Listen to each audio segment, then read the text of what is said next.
Welcome to the Feed Central Hay Matters podcast, your go-to source for all things hay-related in Australia. I'm your host, Jon Paul Driver, and today we're joined by Dave Clothier. Dave's the National Sales Manager for Feed Central. Today we're going to do a market update. Let's start in Queensland. Thanks, JP. Great to have you on again, mate. Yeah, lots changed since we last spoke. There's been quite a bit of hay made in the north and a lot of hay sitting on the ground in New South Wales. But we can run through the whole country if you like. Yeah. Like I've just spent the last few days out on the Darling Downs in southeast Queensland with one of our sales guys. Went and visited growers and contractors just to get a real understanding of what's going on out there. It's an early season. There's very favourable conditions in southern Queensland. We've had some hot, dry weather just recently in the mid-30s Celsius-wise, so pretty warm for this time of year. So there has been a lot of hay made just locally, which has been consumed by local graziers and buyers across southern Queensland and a bit north of there, to be honest. So most of that's gone. There's still a bit to go for some of those crops that were sown later. But there's a lot of talk just about the best season that people can remember, young or old, that we spoke to. Like the grain crops are just tremendous. Huge yields going to be forecast coming out of there. And that's led to an early hay season, of course. Talk of stripping barley at the end of this week, which is about a month earlier to where it normally is. So things have changed. A couple of weeks ago, like the price conversation was a whole different one than what it is today. In the last 2 weeks, grain prices have tumbled. That's had an effect on fodder pricing, obviously, that follows closely behind it at this time of year. So that's all very interesting to appreciate. And then when we move further south into northern and central New South Wales, a lot of that hay is on the ground in windrows as we speak right now. It's early for those guys as well. And there'll be some pretty good yields out of those areas. Like, there's 5 or 6 tonne to the hectare sort of numbers for fodder production in a lot of the areas we're in, which is pretty handy yields, I can tell you. So that's all good, and good quality too, what's been produced so far. You know, we've had a break in the weather, so it's allowed for some good haymaking conditions. Through central New South Wales, it's happening as we speak and still yet to come, of course. When we move further south into Victoria, they've still got a ways to go, but the real challenge of the dry that's continued through South Australia and Western Victoria is certainly going to have an effect on their yields. Their yields will be well back. Talking to some guys from where they were getting sort of 8 tonne to the hectare are going to be back to 3 and 4. So, and they're pretty down the dumps, those guys down there. It's nearly too late for them to expect any more than that. But the cause and effect of that, of course, is what's going to happen is that really safe southern hay-producing area is not going to have a lot of supply, and that area largely will become buyers rather than sellers. So when we talk about New South Wales and hay production there, particularly in the southwest corner where there's been a lot of hay made and being made as we speak, that could well move north and south, where in the past it's probably just gone north because of that continuing dry and the seasonal outlook for those guys. So that will all play into it. And then, of course, we've got the exporters. Like, there's still a pretty strong export demand. That export industry is focused in Victoria and South Australia, and then, of course, over in WA. But what's the outlook on the exporters? Well, they're still looking for volume. But I understand that they'll be looking at lower grades of hay, as well as those top lines of hay to fill the supply chain. I think I could only suggest that because South Australia's yields are well back, that they will travel further north to secure volume. Logic would tell me that. But I think we just got to wait and see. Like, the reality is, there's been some fluctuation in prices for local made product. I'm talking about southern Queensland. And that will have an effect as we go further south to a degree. But I think the reality is that the stockpile's gone. through the supplying South Australia and Victoria. So I think, there's two options for buyers that I see, depending on the volume they need. Like, it's a good time to buy right now because prices are pretty attractive at the moment from a buying perspective and the quality's there.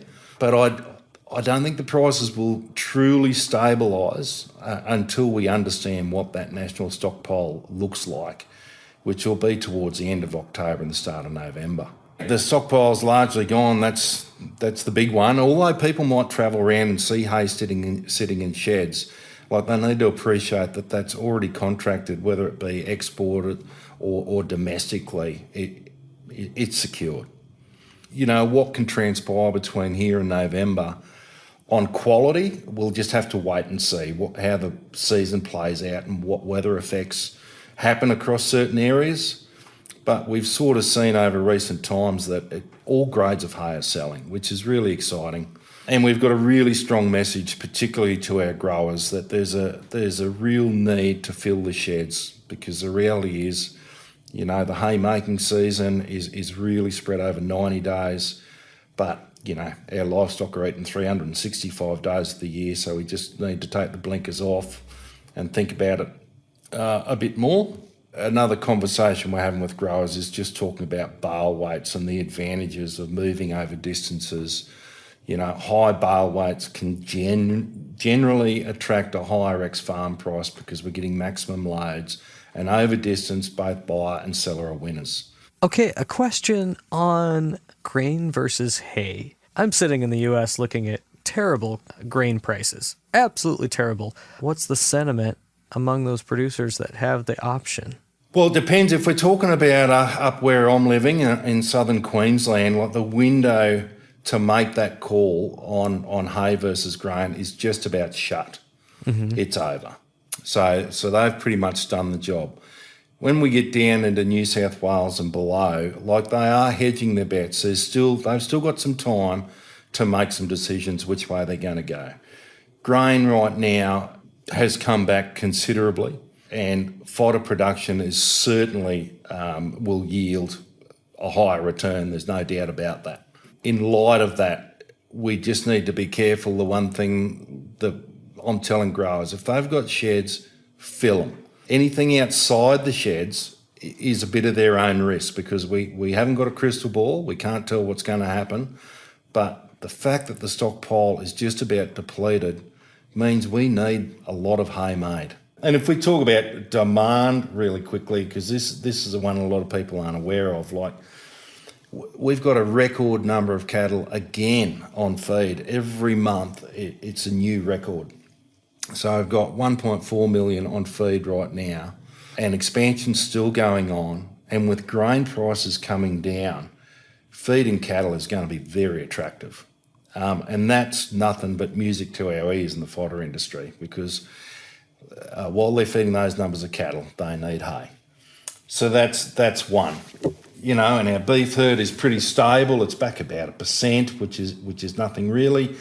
The female retention rate is still growing in the north, or the breeder herd is growing in the north through a number of good wet seasons, and we know that's where the majority of cattle are. In the south, it's gone down slowly. Your own herd over there, like you're in the rebuild phase or about to begin that, and you guys are going to struggle to supply your own domestic market, which opens the door for export Australian beef. From an export perspective for Australian red meat, it's looking pretty damn good going forward, in my view. Something I don't get to ask about very often is the ovine side of the world. What's sheep look like? Sheep, okay. Our flock at the moment is about 76 million, or 76.5 to be exact.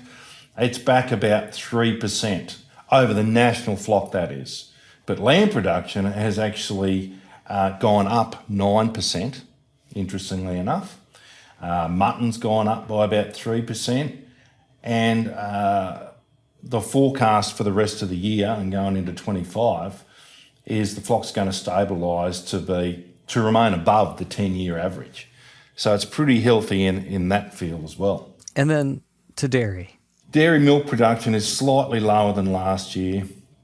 Demand is expected to remain pretty steady, as being forecasted, and prices are down from record highs. But they're still pretty healthy. Dairy is very healthy, but what that means, I think, is, lower farm gate prices will pressure farm profitability. And in doing so, feed tests results will drive purchase decisions. So people are getting smarter in that dairy sector particularly, but we also see that across the beef sector as well. People are getting smarter. They're starting to understand how to read a quality certificate and tailoring, the right product to suit their needs versus price. We talked bovine, ovine, export. We talked grain versus hay. The production season is ramping up. Well, unless you're in Queensland, then you might be almost done.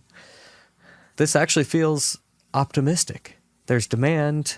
There's not, the production side is a little bit questionable, but in terms of demand and pricing, this sounds optimistic. Am I missing the tone? No. I'm super optimistic. Like, as long as there's mouths to feed, there's a need for fodder. And we've got as many mouths in the livestock industry in Australia today as we've ever had. So demand is pretty secure in my book. We've got, at the stockpile of that 22 weather damaged product is gone. Like, the opportunity to fill it with new season hay is red hot. And I'd suggest anybody who's got the opportunity, they should be doing exactly that, filling their sheds. We're still in the start of September. There's still time for a lot of growers, particularly across the larger growing areas, being southern New South Wales, Victoria in particular, that they can still make the call, hay versus grain. And with grain prices going down, I think it's looking fairly attractive. That's what I'm hearing from growers. Beyond that, the other thing, we are in the start of September, so there is still a real chance of frosted crops. That's a deciding factor, right? That's another absolute winner in this fodder space. When the stockpile is so challenged at the moment, that's the ace up our sleeve. That would swing the tides to fodder production almost instantly in regions affected by frost. Yeah, absolutely. Dave, thanks for giving us your thoughts today, as usual. No worries at all, JP. Very exciting time of the year. Again, I've been joined by Dave Clothier, National Sales Manager for Feed Central. This podcast is proudly presented by Feed Central. Stay tuned in for our upcoming episodes.